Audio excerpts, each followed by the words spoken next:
Are you trying to lose weight and it's not working for you? There's a trend going on TikTok, 5 things I would never do as a professional, any profession that you're in, probably as a therapist, as a dietitian, as a dermatologist, as a stylist, anything, as a business owner, as a small business owner, as a YouTuber. There is this trend going on TikTok, 5 things I would never do. So I gathered up some videos for people that want to lose weight. 5 show you guys some videos that I found interesting, especially weight loss. So you guys keep on watching. Let's talk about 5 things I would never do to lose weight as a dietitian. Firstly is eating less than my BMR in order to lose weight. Our BMR is the amount of calories that we require at rest. So unless you are in a coma, you need to be eating more than your BMR in order to sustain and maintain your energy levels. Secondly is to attempt any form of diet that deviates significantly away from my current eating plan. For example, a diet like keto, carnivore, or raw veganism, because this is a surefire way to make sure that that weight loss is not sustainable and you're going to fail. Thirdly, I would never attempt any crash diets like the cabbage soup diet or 800 calories a day, because these are a surefire way to ensure that you are not going to be able to stick to that weight loss and the weight is going to pile back on when you start eating properly again. Fourthly, and I cannot stress this enough, I would never take any form of weight loss pill or supplement, especially something like DNP, because this can be incredibly harmful and people have actually died from taking these. Your weight loss is not worth your life. Finally, I would make sure that I'm not just focusing on my calories, but I'm also focusing on my macros and my micros. My macros, like carbs, protein, and fat, can really help to maintain my satiation throughout the day and reduce my risk of snacking. But my micros are also so important to make sure I'm not encouraging any deficiencies whilst in a calorie deficit.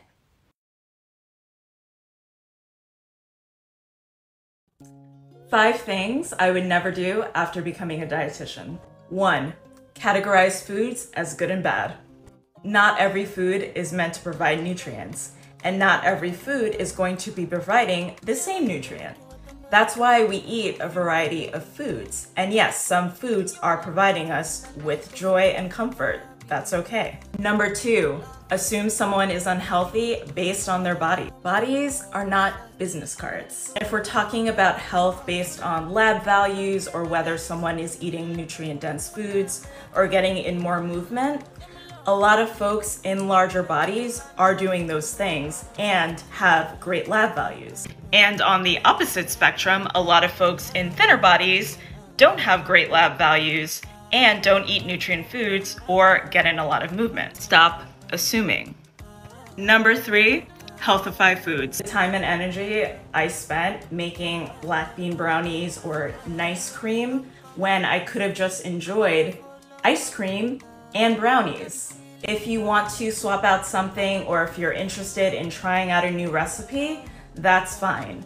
But feeling the need to do something based on what you read on the interwebs is something different. Number 4, telling folks to swap out white rice for brown rice in their cultural foods. My ancestors were probably rolling in their graves when I did this. Not to mention, this is based on the whole idea that certain cultures and ethnicities are unhealthy. And last but not least, number 5, telling people to shop the perimeter of the store. Never again. This is based on the concept that fresh is best and clean eating, no such thing. There are plenty of nutrients found in canned foods, packaged foods, and frozen food. If you like the taste of fresh, that's fine. But telling someone that how they're eating is wrong because they choose foods from a can or package is elitist. These are 5 things I'd personally never do after working as a dietitian. I have so many of these, so let me know if you want to hear more. 1, I would never do a juice cleanse. No, it does not detox your body. And no, it doesn't reset anything. 2, I wouldn't pay for a food sensitivity test. Keep in mind, there's a big difference between a food allergy test and a food sensitivity test. One is evidence-based, and one is a waste of money. 3, I would never do Prolon or any program that required me to fast for an extended period of time. It makes you feel horrible, and it promotes unhealthy eating behaviors. It's basically an expensive way to starve yourself. 4, I would not use a waist trainer. The results you're seeing are temporary. 5, I would never buy flat tummy tea or any tea that claims that it can make you lose weight, because they all do one thing, and that's make you shit yourself. And that's just not on my bucket list, personally.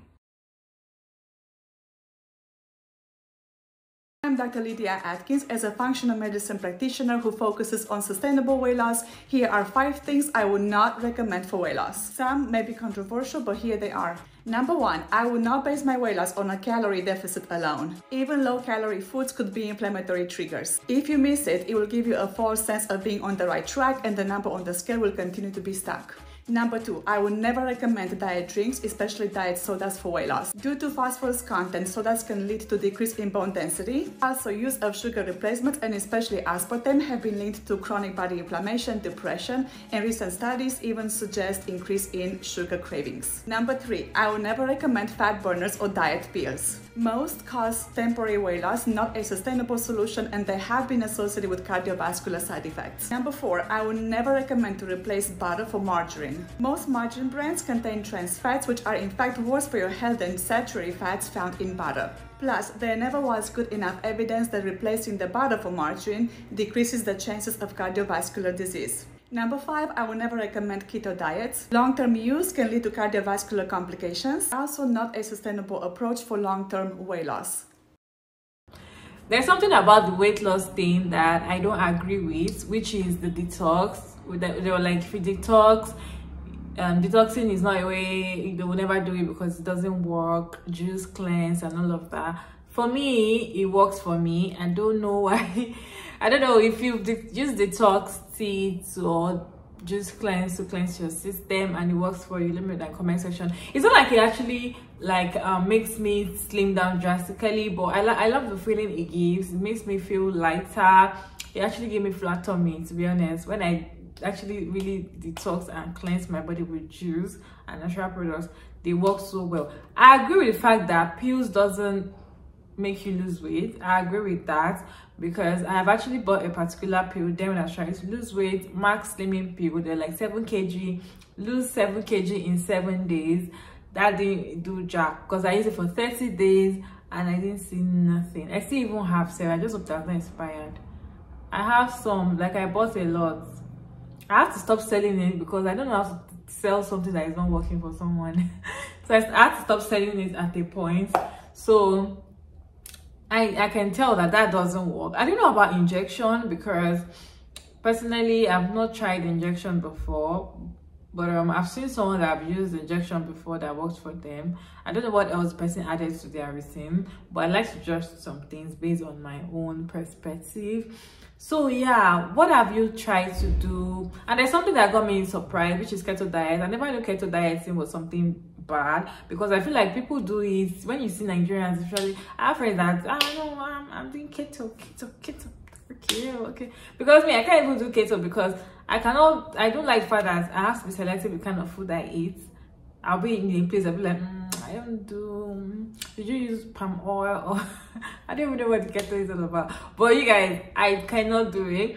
But I feel like some people do it just to lose weight, and now professionals are saying it is not right and it doesn't work, right? So what have you done? What have you done, or what have you really done that is working for you in this weight loss? Let us know that in the comment section. When I bring up videos from TikTok, trends and all of that, I want you all to discuss. Let's discuss that in the comment section. It's not just about me saying yes or no.